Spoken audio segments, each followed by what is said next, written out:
पियावा सिवान से अन्हार भइले आई, देवर तनी देहिया पर डाल दर जाई, देवर बोल के न तनी को सहूर हमरो मुछैल मर्दा काहे के बियाहला बाबूजी। अच्छा, दुल्हनिया तो भी एक बहन नहीं है कि ऐसा नहीं कि दोनों बहनें हो? अब भैया अब खोजल जी ना तो कुंवारे रह जाइए। महुआ चैनल चला करता था जो भोजपुरी का ही चैनल था, जो भी चीज़ें उस पर आती थी वो भोजपुरी में ही आती थी। और उस महुआ चैनल पर 2008 में ये दोनों भाई चंदन और नंदन उस मंच पर जा चुके हैं। तो कहीं ना कहीं बड़ी चीज़ें होती है, जैसा कि इन्होंने जिक्र ही कर दिया कि भोजपुरी, तो भोजपुरी से ही जुड़े हुए लोग हैं। भोजपुरी से आप लोग कब जुड़े? भोजपुरी से हम लोग जब हम लोग 7-8 साल की 9 साल की उम्र में थे हम लोग, तो स्कूलों में अपना कोई एनुअल फंक्शन हुआ, बाल सभा होती थी, 15 अगस्त 26, तो बढ़ चढ़ के हिस्सा हम लोग लेते थे। और जब हम लोग 9 में जब गए तो हम लोग को जब उत्साहित हुए, जब हम लोग को और जब ब्रेक मिला, मऊ दूरदर्शन केंद्र वाले जब हम लोग स्कूल में आके जब हम लोग का पूरा एपिसोड ढूंढते हुए कि हम लोग का गाना शूट किए लोग, जब मऊ दूरदर्शन टीवी पे लोग टीवी पे देखने लगे तो और हम लोगों के अंदर एक जोश भरा, उत्साह भरा कि और कुछ आगे करना चाहिए, इतना लोगों का प्यार मिल रहा है। तो उसके बाद ऑडिशन हुआ, सूर संग्राम में चले गए, उसके बाद और फिर नहीं देखे हम लोग। और सबसे बड़ा प्लेटफार्म मिला सूर संग्राम 2008 में, वो भी हमारे पिताजी पेपर में पढ़े कि ऑडिशन इतने डेट में, इतने तारीख को, इतने बलिया में है। तो हम लोग को पिताजी जा भी नहीं रहे थे। वहाँ ठंडी का समय था, भोर था, तो भोर में पैसेंजर मिलती है मऊ से, हमारे जनपद से, तो भोर में जाना होता था। तो पापा हमारे को जबरदस्ती जल्दी जाओ, भगो यहाँ से। अच्छा। हाँ। कितनी उम्र थी उस समय? हम लोग की उम्र 17-18 साल की थी उस समय। 17-18 साल। हाँ। तो जब सुर संग्राम के मंच तक आप लोग पहुँचे तो वहाँ पर क्या प्रस्तुति किया था, कौन सा वो गीत था? पहली बार हम लोग को जब मौका मिला, जब यहाँ से जब बलिया से ऑडिशन हुआ हम लोगों का, 1700 कलाकारों में सिलेक्शन हुआ, तो मुंबई यहाँ से चुन के हम लोग को मुंबई बुलाया गया। 1700 कलाकारों में? हाँ, बलिया में ऑडिशन हुआ, 1700 कलाकारों में हम ही लोग का यहाँ पे सिलेक्शन हुआ। अब पूरे उसके बाद जितने भी पूरे यूपी बिहार में हर बड़े बड़े महानगरों में ऑडिशन हुआ। मान के चलिए कि 50,000 सिंगर बिहार से, 50,000 सिंगर यूपी से, इसमें कंपटीशन हुआ। 6 यूपी 6 बिहार सेलेक्ट हुए। इतनी बड़ी संख्या से फिर आप लोग सेलेक्ट हो गए? अरे उस समय उमंग थी, इतना बड़ा ये भोजपुरी का पहला शो बना हुआ था। साईं बाबा टेलीफिल्म गजेंद्र सिंह बना रहे थे, जो रियलिटी शो के बादशाह माने जाते हैं, वॉइस ऑफ इंडिया, सारेगामापा, और भोजपुरी का उन्होंने शो बनाया पहला। लोगों में बड़ा उत्साह था। लोग मैच जैसे देखते हैं, वो मैच जैसे लोग देखते थे कि लाइन ना कटे के चाहिए, 7:30 से 8:30 बजे तक हमको शो आवे। ए भाई लाइन कटी तो गड़बड़ा जी, जनरेटर लगाओ, इन्वर्टर लगाओ। इतने लोग उमंग थे देखने के लिए। घर की औरतें लोग खाना वाना पहले ही बना लेती थी, रोटी से टाइट हो जाए। अब देखे क्या लोग, हाँ, डिस्टर्ब ना करके हो बहुत। अच्छा, तो उस बड़े मंच से क्या था आपका, कौन सी प्रस्तुति थी, कौन सी गीत की? पहला गाना हम लोग गाए थे चीन या जापान से। सुनाते हैं आपको। पहला गाया हम लोग, एंट्री हुई तो यही गाया हम लोग। चीन या जापान से, अमेरिका भूटान से, चीन या जापान से, अमेरिका भूटान से, वही जैसे बही के बयार आइल बा। ए सिपाही सैया हो, जींस जालीदार आइल बा। ए सिपाही सैया हो, जींस जालीदार आइल बा।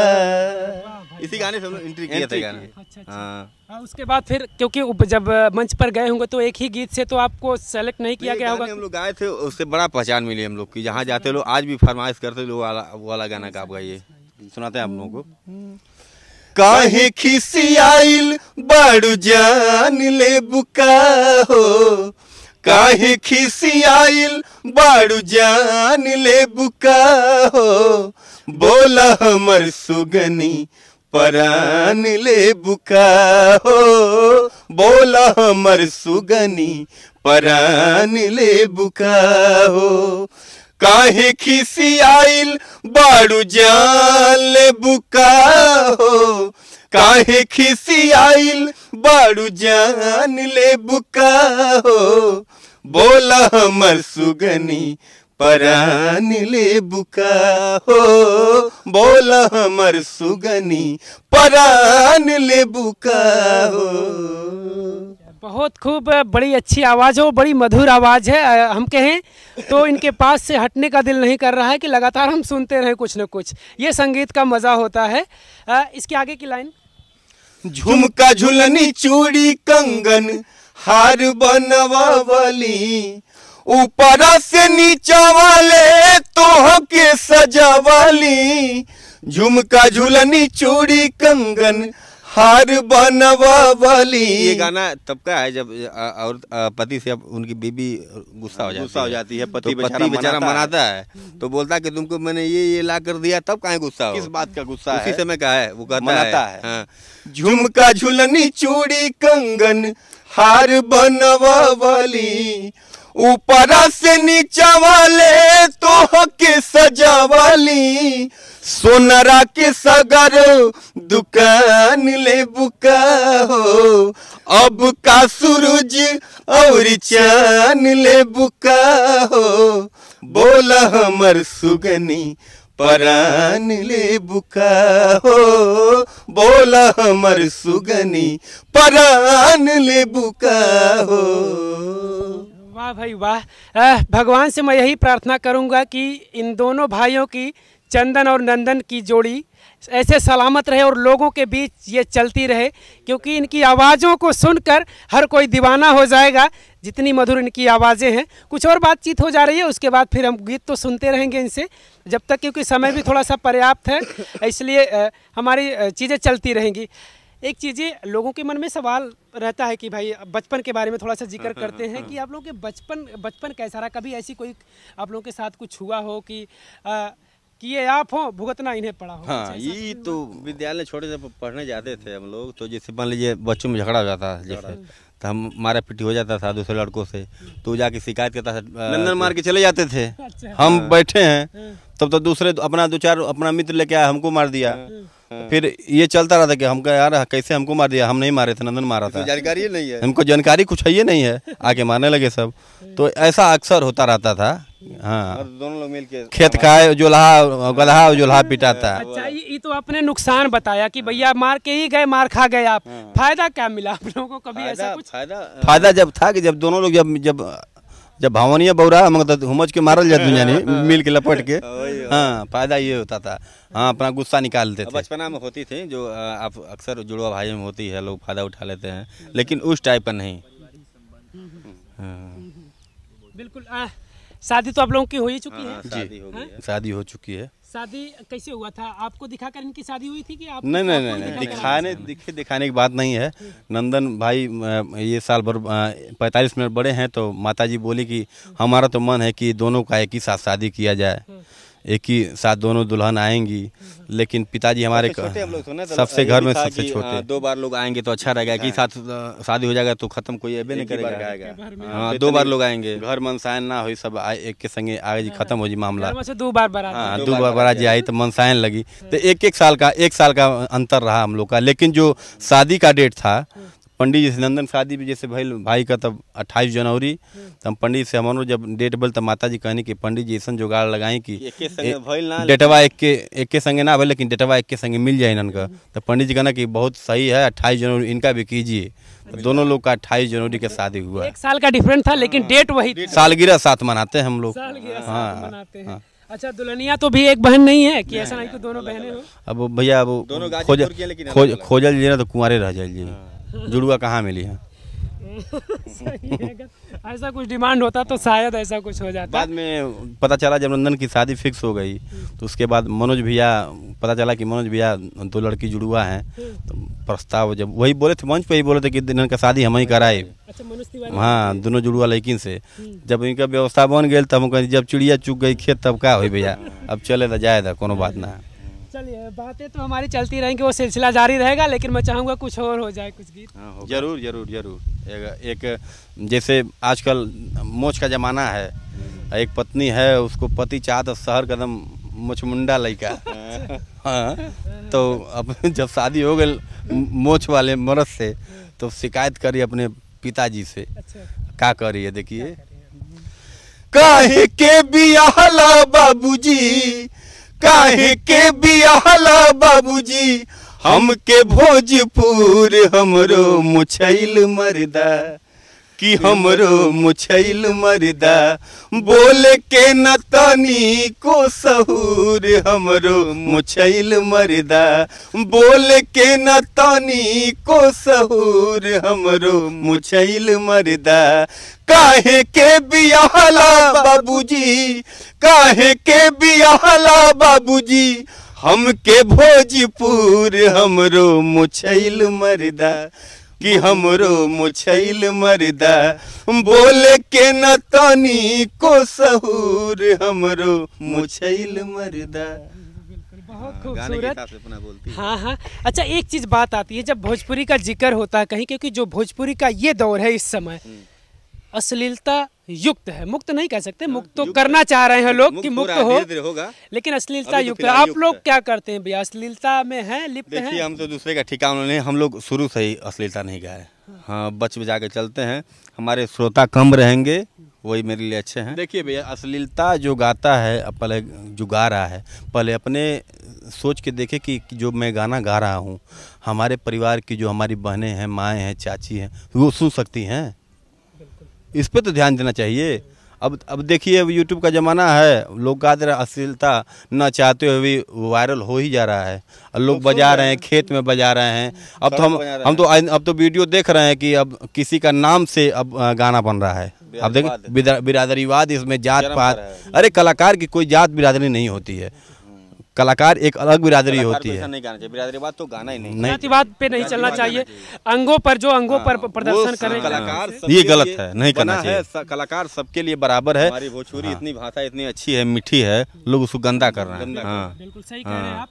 हमको तो नहीं लग रहा है कि इतनी गंदगी के साथ लोग जो कर रहे हैं कि 8वीं अनुसूची में भोजपुरी जाएगी, हमको तो नहीं लग पा रहा है। बिल्कुल, आपने कहा कि भोजपुरी बड़ी मधुर भाषा, बिल्कुल, क्योंकि जो भोजपुरी में सुनने के बाद जो एक तरह से अनुभव होता है, जो एक मिठास होती है भोजपुरी में, वो आप दूसरी भाषा में नहीं मिलेगा। कुछ भी प्यार उसमें झलकता है भोजपुरी में, अगर भोजपुरी में बोला जाए तो प्यार झलकता है, दिखता है, लगता है। हम लोग भी आज तक किसी के बारे में हम लोग बोलते नहीं है, बहुत वीडियो वायरल होता है, लोग अपने को कुछ बोल देंगे तो उल्टा-पुल्टा कमेंट आने लगेगा। भोजपुरी का लोग अब तो टावर समझ रहे हैं अपने, हम टावर हैं भोजपुरी का। अरे असली ओरिजिनल तो हमारे गुरु बड़े भैया मनोज तिवारी मृदुल जी हैं। सिनेमा का स्कोप खत्म हो गया था भोजपुरी में। आज लोग जितने लोगों को रोजी रोटी मिल रही है, 2 पैसा कमा रहे हैं, उनकी देन है कि भोजपुरी फिल्म है। हम तो वही मानते हैं, भले कोई अपने टावर समझे चाहे तेजू खां समझे, उसे ना मतलब है। अच्छा, अपने गीत कोई सुनाइए जो आपने गाया हो। पियावा सिवान से, पियावा सिवान से अनहर भइले आई, देवर तनी देहिया प डाल दर जाई, देवर तनी देहिया प डाल दर जाई। पियावा सिवान से, पियावा सिवान से अनहर भइले आई, देवर तनी देहिया प डाल दर जाई, देवर तनी देहिया प डाल दर जाई। बहुत बढ़िया।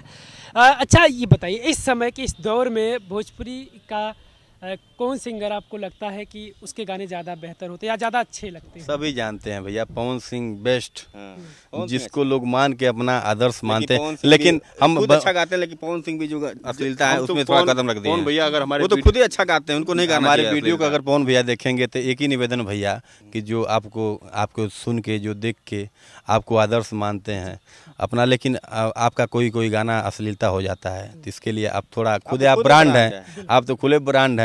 आपको देख के जैसे चलेंगे लोग वैसे चलेंगे। आप इंजन है, इंजन को सही से चलाइए, आपने डिब्बा तो ऑटोमेटिक सही हो जाएगा। आपने खुद बोला है कि जो हम करब तो करिए सर, जो आप अच्छा कीजिए, खुदे करिए सर। चलिए ठीक है, तो उनका कोई गीत, कोई पवन सिंह का कोई गीत। ना दूसरा जो यल खराब है। हाँ, आइए पवन सिंह का सुनते हैं। पवन भैया के गाना है, बड़ा अच्छा लगता है हम लोगों को। लेकिन ये तो गाना है हिंदी का जो कॉपी किया गया है, लेकिन भोजपुरी में पवन भैया की जब आवाज़ इसमें आती है तो गजब का मिठास आती है, भोजपुरी अंदाज तो आनंद आ जाता है। पियल खराब है ना पियावल खराब है, पियल खराब है ना पियावल खराब है। पजरा बोला के यार के, पजरा बोला के यार के भगावल खराब है। पियल खराब है ना पियावल खराब है। पियल खराब है ना पियावल खराब है। वाह भाई वाह। आखिरी में जाते जाते कोई आपको लगा हो कि आपने बहुत बेहतर गीत गाया और लोगों ने बहुत पसंद किया हो उसको? इसमें नया गाना हम लोग हनुमान जी के गाए थे। हाँ, जरूर वो सुना देते हैं, बहुत लोग लाइक कर रहे हैं इसमें गाने को। जरूर जरूर जरूर भैया। सागर पार से सिया के समाचार लावे वाला महावीर हनुमान सबके कामे आवे वाला। बानी मनले हम प्रसादी उनके नाम के मोरा मिलन करा दे श्री राम से मोरा मिलन करा दे श्री राम से। श्री राम जय जय राम श्री राम जय जय राम श्री राम जय जय राम श्री राम जय जय राम। इसके आगे की लाइन